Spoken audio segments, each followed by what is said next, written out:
Frasier was a comedic sitcom that ran from 1993 to 2004. The show was centered around Dr. Frasier Crane and his life. Specifically, the show focused on Frasier's relationship with his family, career, lifestyle, and social status. Let's take a look at the characters and the actors that formed the cast. Kelsey Grammer played Frasier. David Hyde Pierce played Niles Crane, which is Frasier's brother. John Mahoney played Martin Crane, Frasier's father. Jane Leeves played Daphne Moon, who was a healthcare provider and soon to be Frasier's sister-in-law, and Perry Gilpin played Rose Doyle, which was Frasier's coworker.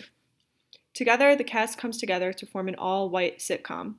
These are the people that are in the episodes the most, which exposes the audience to whiteness more than any other race. The main characters listed all fall under the same demographic as the protagonist, making a super elitist cast and character list. But now I will focus solely on Frasier and his identity. Frasier is a middle-aged, upper-class man living in the most expensive apartment building in Seattle.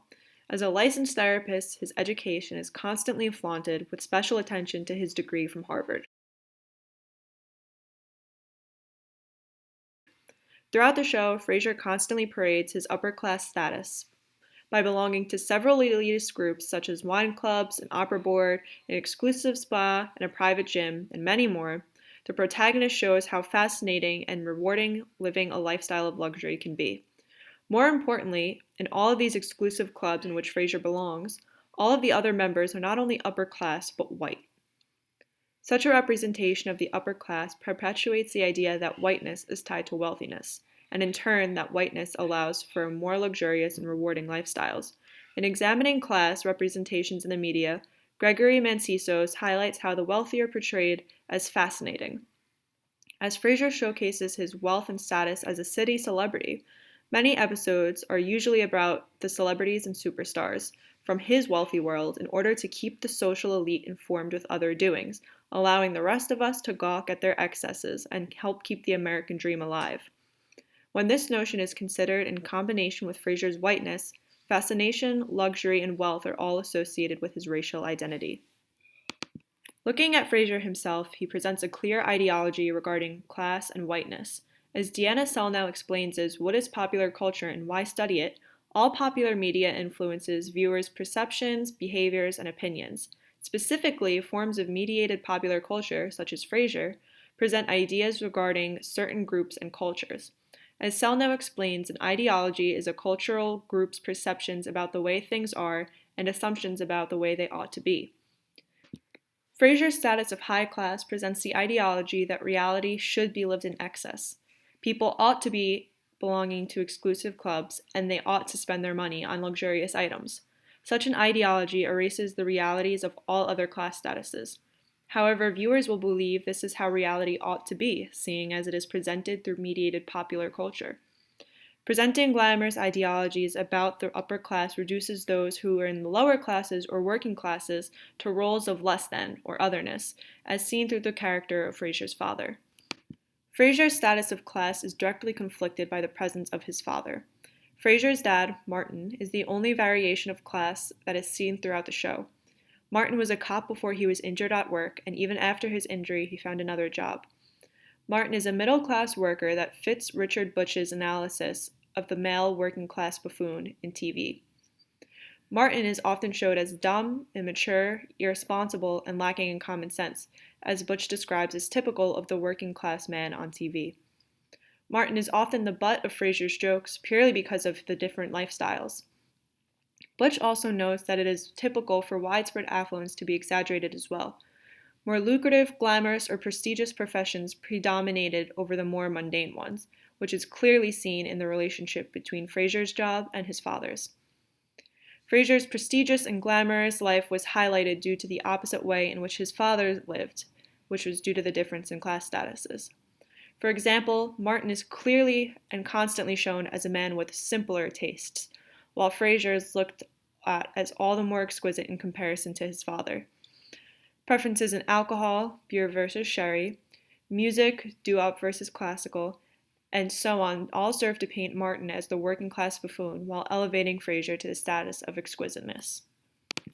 There are only a handful of times when races other than whiteness are represented in the show. For example, Cam Winston was Frasier's neighbor and also one of the few African American characters that appeared in the show, but it is important to note that he didn't appear in any more than 4 episodes. Cam was only seen arguing with Frasier and causing disturbances to his everyday life. Winston's presence in Frasier supports Charles Ramirez Berg's assertion regarding minorities. Although Berg attributes this idea to film, I believe it is also applicable to television shows, and in particular Frasier. He states that in order to create audience interest in the protagonist, which is Frasier, characters of cultural, ethnic, racial, and class backgrounds different from the heroes are therefore generally assigned to sundry minor roles, such as villains, sidekicks, temptresses, and the other man. Their main function is to provide opportunities for the protagonist to display his absolute moral, physical, and intellectual preeminence. Cam's presence, which is one of the few appearances of non-white race, served to bolster Frasier's image as a protagonist. As Cam is portrayed as a pesky neighbor who interferes with Frasier's life, the audience learns to associate whiteness with superiority and non-whiteness, particularly blackness, with treachery. As Frasier prioritizes the cast's race and class, the notion of gender is not really utilized as much in the episodes. For a sitcom developed in the 90s, Frasier is surprisingly conservative with the jokes and roles of masculinity.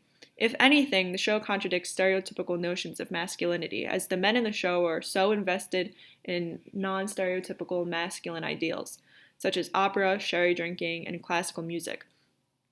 As Jackson Katz highlights in Advertising and the Construction of Violent White Masculinity, there are very specific tropes in which the media uses to create an image of masculinity, which typically tends to be violent and white.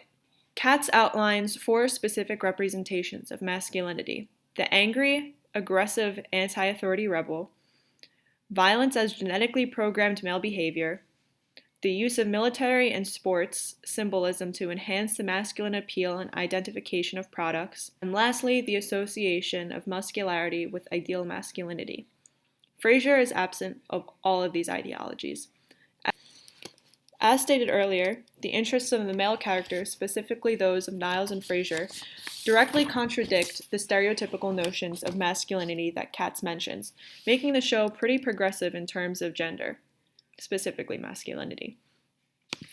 With all of these classifications in mind, Frasier is still a form of media that perpetuates hegemony. By prioritizing the upper class and whiteness, Frasier sells an image of wealth along with absence of racial struggle. While of course Frasier's narrative is not the experienced reality of the majority, the power of hegemony allows for the storyline to go unquestioned as the main way of living. As James Lowell explains in Hegemony, because information and entertainment technology is so thoroughly integrated into the everyday reality of modern societies, mass media influence is not always recognized, discussed, or criticized, particularly in societies where the overall standard of living is relatively high. With each aired episode of Frasier, every viewer became more and more accustomed to the reality the show portrayed. Although Frasier attempts to create a reality in which viewers can partake, it ends up selling a fantasy lifestyle that is exclusive to those who are white and upper class. As a result, hegemonic ideals were broadcasted across the nation's television for a total of 11 years.